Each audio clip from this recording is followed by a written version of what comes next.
Good morning. Welcome, everybody, to today's Theological Leftovers.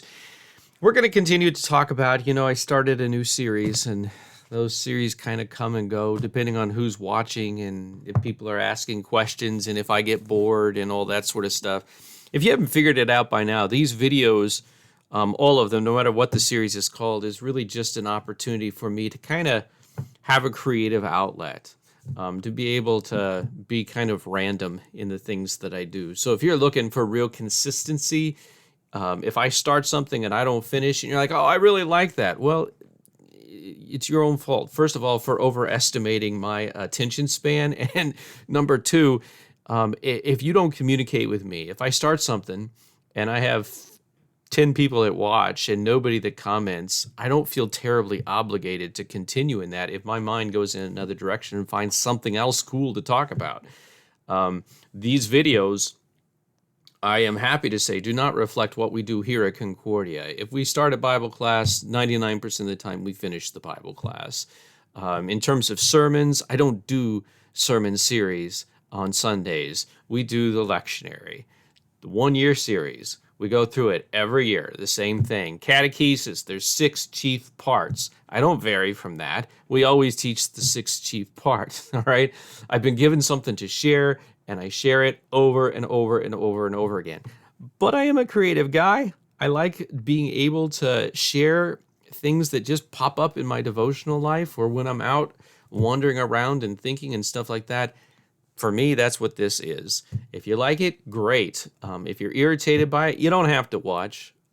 If you find something that you like, that you would like me to pursue further, I don't know that unless you tell me. So you need to leave a comment or give me a phone call or whatever. So with all that in mind, we're back to Theological Leftovers. It's spring. It's beautiful. The Good Stuff series that I started, we will continue to do those from time to time as I find good stuff to share with you. It's important for us to encourage one another with the good, noble, and wonderful, beautiful things that God provides. But I got this great journal from somebody that has the VDMA on it. The Word of the Lord endures forever. See my initials even there? Very awesome. And so a journal like this, I can't just write anything in, right? So I write thoughts, my own little kind of devotional ideas based on my personal devotional life or what came in the readings and stuff like that. And I've gotten a couple of pages of things, and I thought I'd share one of them with you today. This is from maybe 3 weeks back. I was looking at Psalm 28, and it gives us an interesting definition of wickedness in Psalm 28 that caught my attention. When you think of wicked, just stop for a moment. What pops into your head? Probably a particular sin, or a couple of go-to sins, right? Well, this may surprise you then too, because I'm guessing this isn't what you originally thought, what you initially thought when I asked, what do you think of when you hear the word wicked? Psalm 28, the definition of a wicked person is one who speaks peace with their neighbors while evil is in their heart. That's the definition Psalm 28 gives of wickedness. A person who speaks peace with their neighbors while evil is in their heart. Well, why is this particular hypocrisy highlighted as wicked? What do you think? I would invite you to, first of all, read Psalm 28. It'll tell you. To treat our neighbor in such a way as we ignore who they are and ignore what God has done. For the Christian to do that is the worst kind of hypocrisy. The psalmist explains, they do not regard the work of God's hands.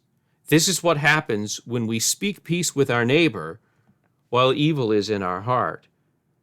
Right? First of all, it's a kind of a common hypocrisy. I don't tell you what I'm thinking. I put a smile on my face, and then when you're gone, I talk about you behind your back. Gossip, right? Hypocrisy. We all understand that.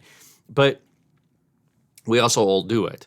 But what makes that especially bad for us as Christians is, as people who have received mercy from God through Jesus Christ, who have been made children of God by having been given the forgiveness of sins, as those kind of people, to look at our neighbor and to hold evil in our heart against them, knowing that what God has done for us, the mercy that he has shown for us, he has also shown for our neighbor, is not just hypocrisy, it's full-blown wickedness, right?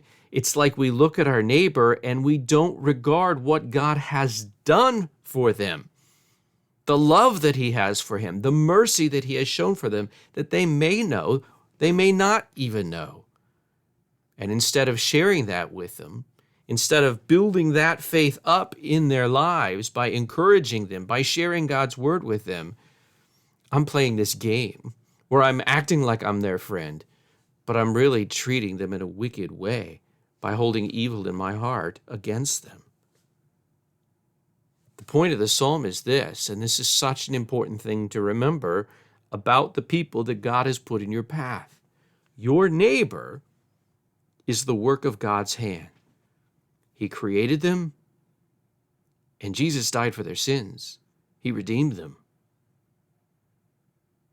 When we interact with our neighbors, these two things, more than anything else, are what we need to remember.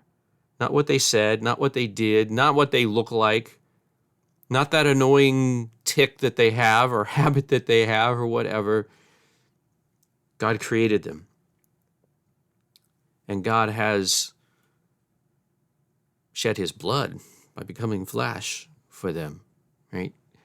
These two things are what we need to remember. And, by the way, also what we need to share with them, because it's what they need to know about themselves more than anything else. Something for you to think about. I got more stuff that I can share, and I'll do that next week. If next week seems like a long time, if this is too brief, well, tomorrow, today's Saturday, tomorrow, we have Bible class studying the book of Amos, just getting started.